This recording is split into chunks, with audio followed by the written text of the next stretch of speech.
Bapak Ibu Saudara, pada pagi hari ini saya akan mengajak kita untuk belajar dari sebuah tema, yaitu Allah yang menyertai. Allah yang menyertai. Bapak Ibu Saudara yang dikasihi oleh Tuhan Yesus Kristus, seorang pemuda pernah mempertanyakan tentang penyertaan Tuhan dalam kehidupannya dan juga dalam kehidupan keluarganya. Karena Bapak Ibu, ketika pemuda ini berumur 3 tahun, ayah kekasihnya atau ayah tercintanya itu mengalami kecelakaan dalam pekerjaannya dan akhirnya meninggal. Dan Bapak Ibu, akhirnya pemuda ini bersama dengan ibunya dan salah satu adiknya hidup. Setiap hari mereka berjuang untuk menjalani kehidupan ini dengan segala keterbatasan mereka. Mereka hidup di dalam kemiskinan, Bapak Ibu. Dan beberapa tahun kemudian, tepatnya 11 tahun setelah ayahnya meninggal, maka ibunya kembali menikah lagi. Menikah dengan seorang pria, dan bersyukur Bapak Ibu, akhirnya ada satu harapan lagi bagi pemuda ini dan juga bagi ibunya, bagi keluarganya, karena akan ada yang menemani mereka di dalam kehidupan keluarga mereka, yang akan bersama-sama dengan mereka mengalami suka dan duka. Dan benar itu terjadi Bapak Ibu. Dalam beberapa tahun mereka boleh menjalani kehidupan dengan pertolongan daripada Tuhan. Tetapi Bapak Ibu, 13 tahun kemudian, maka ayah mereka juga akhirnya mengalami sakit lagi. Dan akhirnya ia juga meninggal. Dan peristiwa ini Bapak Ibu membuat si pemuda ini kemudian bertanya kepada Tuhan, apakah memang benar Tuhan itu menyertai mereka dalam kehidupan ini? Mengapa Tuhan mengizinkan dan membiarkan mereka mengalami kehidupan yang sulit? Ayah mereka yang pertama meninggal, ketika ibunya menikah lagi, dan juga meninggal lagi suami yang keduanya. Menjadi pertanyaan bagi pemuda ini Bapak Ibu, apakah Tuhan menyertai kehidupan mereka? Bapak Ibu Saudara yang dikasihi oleh Tuhan Yesus Kristus, tentu akan banyak kita mendengarkan kisah-kisah seperti ini, yang intinya adalah orang-orang mempertanyakan apakah memang benar Tuhan itu menyertai kehidupan mereka atau tidak. Kalau memang benar Tuhan menyertai, apa buktinya Tuhan menyertai kehidupan mereka? Kadang-kadang kita sulit untuk melihat penyertaan Tuhan dalam kehidupan kita. Untuk itu pada pagi hari ini Bapak Ibu, saya akan mengajak kita untuk belajar dari firman Tuhan. Saya akan mengajak kita untuk melihat 3 bentuk penyertaan Tuhan dalam kehidupan orang yang percaya kepadanya. 3 bentuk penyertaan Tuhan. Bentuk penyertaan Tuhan yang pertama Bapak Ibu adalah penyertaan Tuhan secara spektakuler. Penyertaan Tuhan secara spektakuler. Bapak Ibu Saudara yang dikasihi oleh Tuhan Yesus Kristus, kalau kita berbicara tentang penyertaan Tuhan secara spektakuler di dalam Alkitab, ada begitu banyak kisah-kisah bagaimana Tuhan menyertai umatnya dengan cara-cara yang ajaib. Saya memberikan beberapa kisah pada saat ini Bapak Ibu, beberapa contoh di dalam Alkitab yang Tuhan menyertai dan menolong umatnya dengan cara yang ajaib. Salah satu contoh Bapak Ibu adalah ketika bangsa Israel keluar dari tanah Mesir.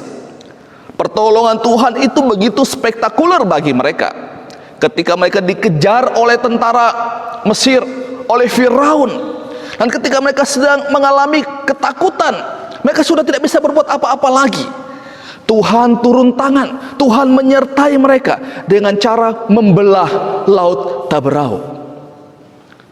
Bapak Ibu Saudara yang dikasihi oleh Tuhan Yesus Kristus, sesuatu yang sangat ajaib yang Tuhan lakukan. Kita tidak pernah mendengar ada orang yang mampu untuk membelah laut Bapak Ibu. Tapi itulah yang dilakukan oleh Tuhan untuk menunjukkan bahwa Ia menyertai mereka. Bapak Ibu Saudara yang dikasihi oleh Tuhan Yesus Kristus, setelah bangsa Israel kemudian keluar dari tanah Mesir, mereka berada di padang gurun Sin. Dan di sana mereka bersungut-sungut karena tidak ada makanan Bapak Ibu. Mereka butuh makan, tapi tidak ada makanan. Tapi menariknya, Tuhan menolong mereka. Tuhan memberikan mereka mana. Dan mana inilah yang kemudian setiap hari mereka menikmatinya tanpa mereka harus bekerja. Bapak Ibu Saudara, ini cara Tuhan menolong dan menyertai umatnya, dan ini cara yang sangat spektakuler. Saya memberikan contoh yang lain Bapak Ibu. Dalam 2 Raja-Raja pasal 4 ayat 1 sampai ayat yang ke-7, ini kisah tentang minyak seorang janda. Si janda ini memiliki pergumulan adalah dia punya hutang, dan kalau dia tidak bisa bayar hutangnya, maka kedua anaknya itu akan diambil dan akan dijadikan budak. Sehingga si janda ini bergumul bagaimana cara dia untuk membayar hutangnya, karena dikatakan bahwa dia adalah seorang janda yang miskin.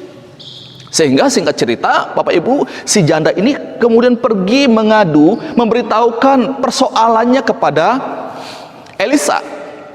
Dan Elisa kemudian memberikan pengarahan kepada dia apa yang dia harus lakukan. Minta bejana-bejana dari tetangganya. Dan kemudian dia masuk kembali ke rumah, tutup pintunya.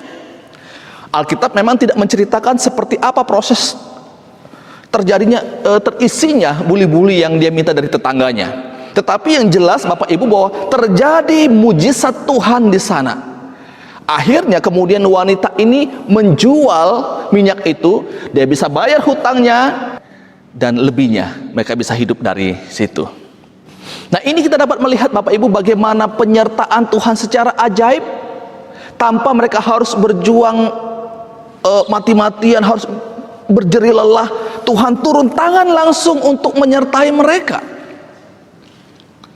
Contoh yang lain Bapak Ibu, Daniel pasal 3 ayat 1 sampai ayat yang ke-30. Ini kisah tentang Sadrak, Mesak, dan Abednego. Raja Nebukadnezar membuat sebuah patung emas Bapak Ibu yang tingginya 60 hasta dan lebarnya 6 hasta. Kemudian raja mengumpulkan para wakil raja, para penguasa, para bupati, para penasihat negara, para bendahara, para hakim, para ahli hukum, dan semua kepala daerah untuk menghadiri pentabisan patung itu. Nah Bapak Ibu Saudara, yang menarik sekali, dikatakan bahwa ketika semua orang sudah berkumpul, maka disampaikan bahwa ketika mendengar bunyi sangkakala, bunyi seruling, rebab, gambus, serdam, dan berbagai jenis bunyi-bunyian, maka haruslah kamu sujud menyembah patung yang telah didirikan oleh Nebukadnezar itu. Nah, singkat cerita Bapak Ibu, Sadrak, Mesak, dan Abednego tidak mengindahkan perintah itu. Mereka tidak mau menyembah kepada patung yang dibuat oleh Nebukadnezar itu. Inilah yang menyebabkan Raja Nebukadnezar menjadi marah kepada mereka. Akhirnya ia memerintahkan supaya mereka ini dibuang ke perapian yang sangat panas. Dikatakan oleh Alkitab Bapak Ibu bahwa panas itu sampai 7 kali lebih panas daripada biasanya. Sehingga orang-orang yang mengangkat Sadrak, Mesak, dan Abednego, mereka pun juga ikut terbakar. Berarti Bapak Ibu, ini adalah suhunya begitu panas. Tetapi menariknya adalah Sadrak, Mesak, dan Abednego tidak terbakar. Ini adalah penyertaan Tuhan. Ini adalah cara Tuhan menolong, menjaga umatnya. Tuhan melakukan mujizat bagi mereka. Nah Bapak Ibu Saudara yang dikasihi oleh Tuhan Yesus Kristus, tentu masih banyak lagi kisah-kisah di dalam Alkitab yang menjelaskan tentang bagaimana Tuhan menyertai umatnya dengan cara-cara yang ajaib, cara-cara yang spektakuler. Kalau kita lihat di dalam perjanjian baru Bapak Ibu, di dalam pelayanan Tuhan Yesus, ada begitu banyak peristiwa atau mujizat yang Tuhan Yesus lakukan. Orang buta dapat melihat, orang lumpuh dapat berjalan, dan orang mati sekalipun Tuhan dapat bangkitkan. Ini adalah cara penyertaan Tuhan yang begitu ajaib, spektakuler. Nah Bapak Ibu Saudara yang dikasihi oleh Tuhan Yesus Kristus,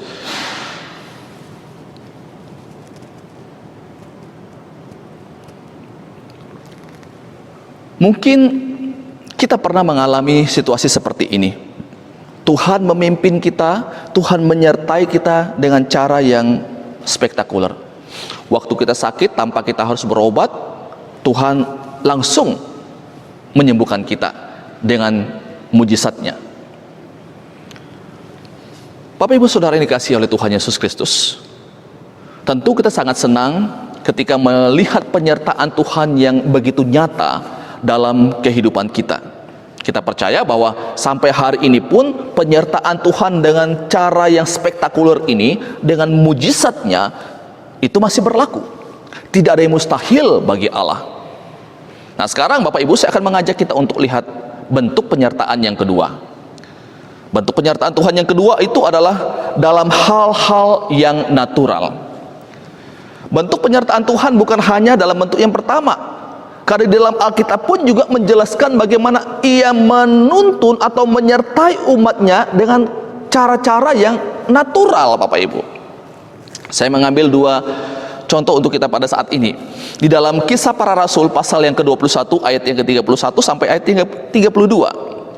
Sementara mereka merencanakan untuk membunuh dia, sampailah kabar kepada kepala pasukan bahwa seluruh Yerusalem gempar.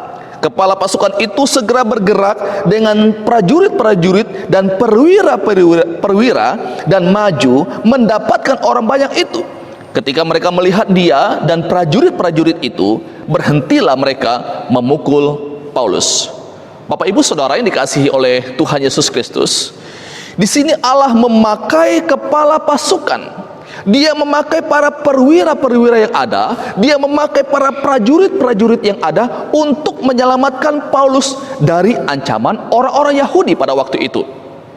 Tuhan tidak menggunakan cara seperti Ia menolong bangsa Israel ketika mereka keluar dari Mesir. Tuhan tidak langsung turun mengadakan mujizatnya, tapi Dia pakai orang-orang yang ada di sekitar situ untuk menolong Paulus. Bapak Ibu Saudara yang dikasihi oleh Tuhan Yesus Kristus, mungkin kita masih bisa berargumen dan mengatakan itu wajar karena memang peristiwanya terjadi di tempat keramaian. Coba saja kalau peristiwa itu terjadi di tempat yang sepi, di tempat yang sunyi, pasti akan lain ceritanya. Pasti Paulus sudah mati dipukul oleh orang-orang Yahudi pada waktu itu. Nah untuk itu Bapak Ibu, saya mengajak kita untuk kembali membuka di dalam Kisah Para Rasul pasal yang ke-23 ayat 12 sampai ayat yang ke-22. Nah Bapak Ibu, ini mengisahkan tentang orang-orang Yahudi yang berkomplotan untuk membunuh Paulus. Mereka meminta supaya bisa dipertemukan dengan Paulus, seolah-olah mereka mau memeriksa perkara itu lebih teliti. Namun Bapak Ibu, itu sebenarnya adalah hanya siasat licik mereka agar kalau mereka bertemu dengan Paulus, mereka punya kesempatan untuk membunuh dia. Rencana mereka begitu matang adanya, begitu rapi, terstruktur apa yang mereka sudah atur Bapak Ibu. Tetapi kita lihat bagaimana cara Allah menolong dan menyertai Paulus di sini. Allah menggagalkan rencana mereka dengan cara yang kelihatannya sangat natural Bapak Ibu. Kita baca di dalam Kisah Para Rasul pasal yang ke-23 ayat yang ke-16. Akan tetapi kemenakan Paulus, anak saudaranya perempuan, mendengar tentang penghadangan itu, ia datang ke markas dan setelah diizinkan masuk, ia memberitahukannya kepada Paulus. Bapak Ibu bisa melihat di sini bagaimana Tuhan menyertai dan menuntun, menjaga Paulus. Dia memakai kemenakannya sendiri untuk menolong dia sehingga ia lolos dari ancaman pembunuhan orang-orang Yahudi pada waktu itu. Kalau kita katakan, oh itu kebetulan karena kemenakannya lewat, coba saja kemenakannya tidak lewat, pasti akan lain ceritanya. Nah Bapak Ibu, di dalam kekristenan kita percaya bahwa tidak ada sesuatu yang terjadi secara kebetulan. Semua yang terjadi dalam kehidupan ini ada dalam pengontrolan Allah, ada dalam kedaulatan Allah, sehingga peristiwa itu pun juga ada dalam pengontrolan Allah. Berarti ada Allah di sana yang memberikan penyertaan kepada Paulus ketika ia mau dibunuh oleh orang-orang Yahudi. Dengan cara apa? Dia pakai kemenakannya sendiri, kemenakannya Paulus untuk menyelamatkan dia. Nah, Bapak Ibu Saudara yang dikasihi oleh Tuhan Yesus Kristus, mungkin kita pernah juga mengalami situasi seperti ini, mengalami penyertaan Tuhan dalam bentuk yang kedua, dalam bentuk yang natural.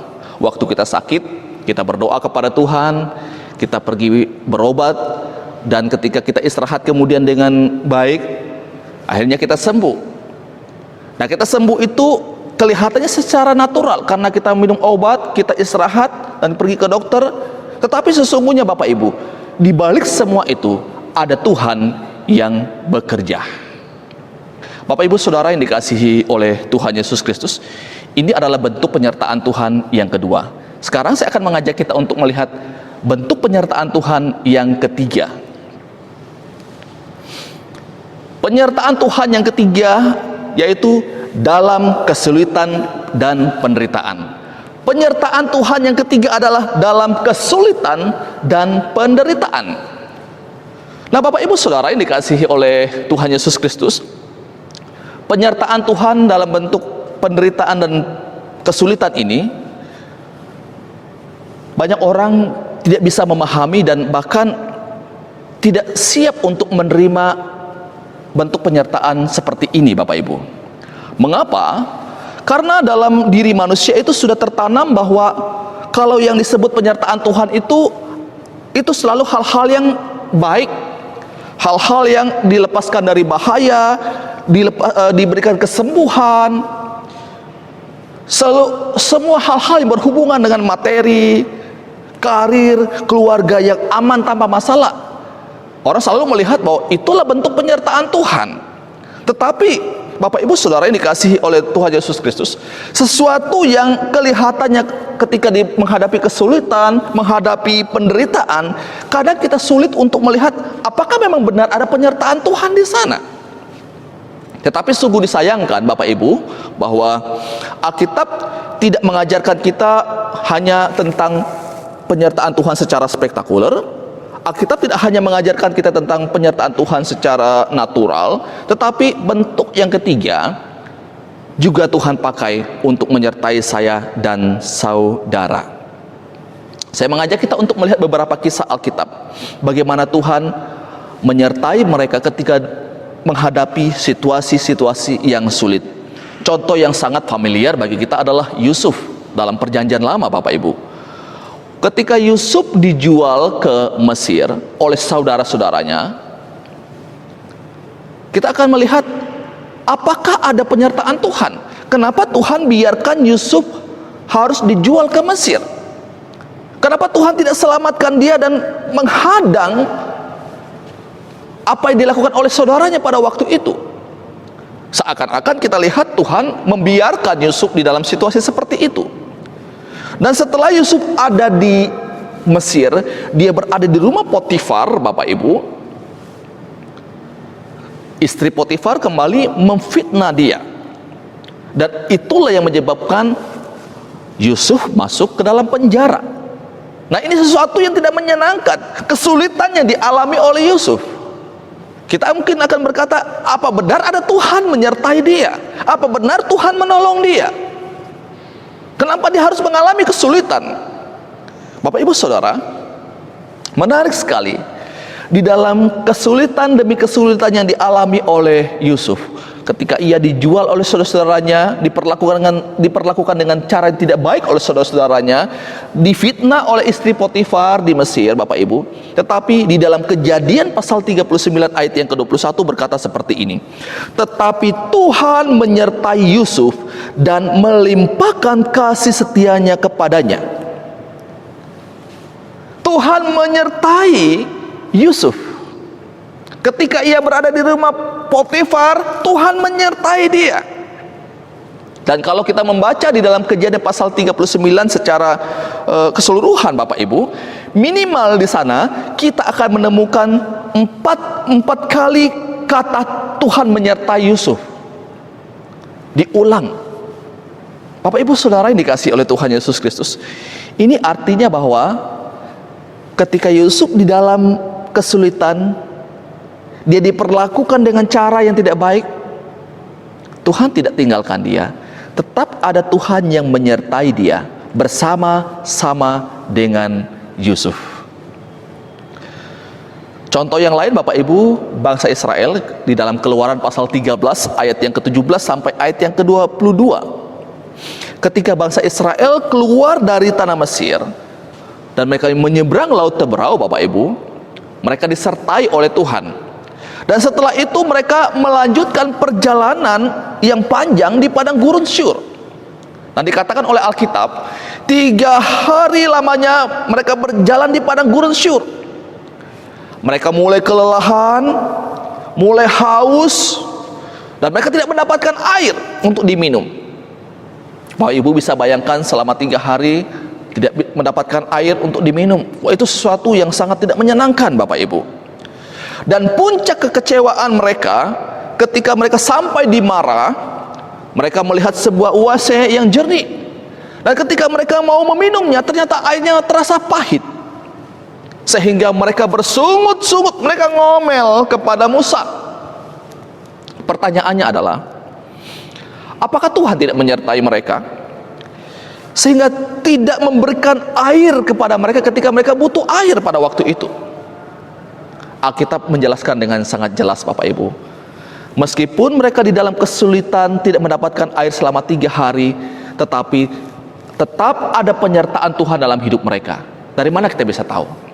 Ada tiang awan, ada tiang api pada malam hari yang menyertai mereka, yang tidak pernah meninggalkan mereka. Ini artinya bahwa Tuhan menyertai mereka selalu, meskipun mereka mengalami kesulitan. Contoh yang lain Bapak Ibu, Kisah Rasul pasal yang ke-23 ayat yang ke-11. Ini kisah tentang Paulus. Pada malam berikutnya Tuhan datang berdiri di sisinya dan berkata kepada Paulus, "Kuatkanlah hatimu, sebab sebagaimana engkau dengan berani telah bersaksi tentang aku di Yerusalem, demikian jugalah hendaknya engkau pergi bersaksi di Roma."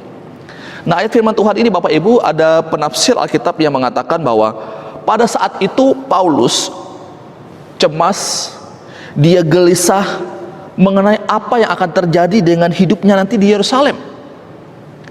Sepertinya dia akan terbunuh di sana, sehingga rencananya untuk membawa berita Injil ke Roma dan ke bagian-bagian yang lebih jauh lagi mungkin tidak akan bisa terwujud karena dia akan mati di sana. Nah, Bapak Ibu Saudara, dalam situasi itu Allah datang menampakkan diri kepada Paulus. Allah mengatakan bahwa ia akan bersaksi bagi Allah di Roma juga. Ini artinya Bapak Ibu bahwa Tuhan yang menopang Paulus, Tuhan yang menguatkan Paulus ketika dia mengalami kondisi-kondisi yang sulit dalam hidupnya. Ketika dia mengalami ketakutan, ketika dia mengalami kegelisahan, kecemasan, ada Tuhan yang bersama dengan dia. Sangat menarik Bapak Ibu, dalam Alkitab mengatakan bahwa Tuhan tidak datang melepaskan Paulus dari rasa kecemasannya itu, tetapi yang Alkitab katakan bahwa 3 kali Allah datang untuk menguatkan Paulus. Saya ulangi, Tuhan tidak datang melepaskan Paulus, tetapi Tuhan menguatkan Paulus dalam menghadapi berbagai macam tantangan dan rintangan di dalam kehidupan dan dalam pelayanannya. Nah, Bapak Ibu Saudara yang dikasihi oleh Tuhan Yesus Kristus, kadangkala Tuhan mengizinkan kita mengalami situasi-situasi seperti yang dialami oleh Paulus. Situasi yang sulit, dan Allah tidak melepaskan kita di dalam kesulitan itu, tapi Tuhan datang untuk menguatkan kita dalam kita menghadapi situasi-situasi yang sulit itu. Bapak Ibu Saudara yang dikasihi oleh Tuhan Yesus Kristus, kalau Tuhan mengizinkan kita melewati masa-masa yang sulit, maka Tuhan yang sama juga yang akan menyertai kita melewati masa-masa yang sulit itu. Penyertaan Tuhan dalam bentuk mujizat, penyertaan Tuhan secara spektakuler, kadang membuat kita terlena, membuat kita menjadi manja, menjadi orang Kristen yang manja, yang hanya mau melihat hal-hal yang spektakuler saja. Penyertaan Tuhan secara natural juga kadang manusia menganggap itu satu hal yang biasa, sehingga dia merasa bahwa itu bukan sesuatu yang perlu disyukuri karena semua orang mengalaminya. Sehingga hal-hal yang biasa itu atau hal yang natural, dia tidak merasa bahwa itu adalah penyertaan Tuhan, karena semua orang mengalami hal-hal seperti itu. Tetapi Bapak Ibu, penyertaan Tuhan yang ketiga, yaitu dalam kesulitan dan penderitaan, meskipun ini adalah sesuatu yang tidak menyenangkan Bapak Ibu, tetapi justru dalam penyertaan Tuhan yang bentuk ketiga inilah seringkali iman orang-orang yang percaya kepadanya bertumbuh. Di saat kita mengalami kesulitan, di saat kita mengalami penderitaan dalam hidup ini, situasi-situasi seperti inilah membuat iman kita semakin bertumbuh di dalam Tuhan. Bapak Ibu Saudara yang dikasihi oleh Tuhan Yesus Kristus, ini firman Tuhan untuk kita pada pagi hari ini. 3 bentuk penyertaan Tuhan dalam kehidupan kita. Bentuk yang pertama adalah penyertaan Tuhan secara spektakuler. Bentuk yang kedua adalah penyertaan Tuhan secara natural. Dan bentuk yang ketiga adalah penyertaan Tuhan dalam penderitaan dan kesulitan. Mana yang kita pilih Bapak Ibu? Kita mau pilih yang mana? Yang pertama kah? Yang kedua kah? Atau yang ketiga? Saya sangat yakin kalau disuruh pilih, kita pasti akan mau pilih yang nomor 1. Bentuk penyertaan yang pertama, secara spektakuler. Kita menginginkan akan hal itu Bapak Ibu. Tetapi Bapak Ibu Saudara yang dikasihi oleh Tuhan Yesus Kristus, kita tidak bisa memilih apakah bentuk yang pertama atau bentuk yang kedua dan bentuk yang ketiga. Semua ini ada dalam kedaulatan Tuhan. Kita tidak bisa mengatur Tuhan, saya mau bentuk pertama, saya mau Engkau menyertai saya secara spektakuler. Kita tidak bisa atur Tuhan untuk hal-hal seperti ini. Semuanya di dalam kedaulatan Tuhan. Bapak Ibu Saudara yang dikasihi oleh Tuhan Yesus Kristus, Allah tidak pernah meninggalkan kita. Ketika kita mengalami situasi yang sulit, mungkin kita merasa bahwa Tuhan tidak lagi menyertai kehidupan kita. Tetapi faktanya adalah Allah tetap menyertai kehidupan kita. Penyertaan Tuhan dalam hidup kita tidak ditentukan oleh perasaan kita yang berubah-ubah. Di saat kita tidak merasakan kehadiran Tuhan, faktanya adalah Tuhan tetap hadir menyertai kehidupan kita. Tuhan selalu hadir dan siap untuk menolong kita dengan caranya sendiri, bukan dengan cara kita dan bukan dengan maunya kita. Semuanya ada dalam kedaulatan Tuhan. Percayalah, yakinlah bahwa ada Allah yang tetap bersama dengan kita dalam situasi yang sulit, sesulit apapun, akan selalu ada Tuhan yang bersama dengan kita. Mari kita berdoa.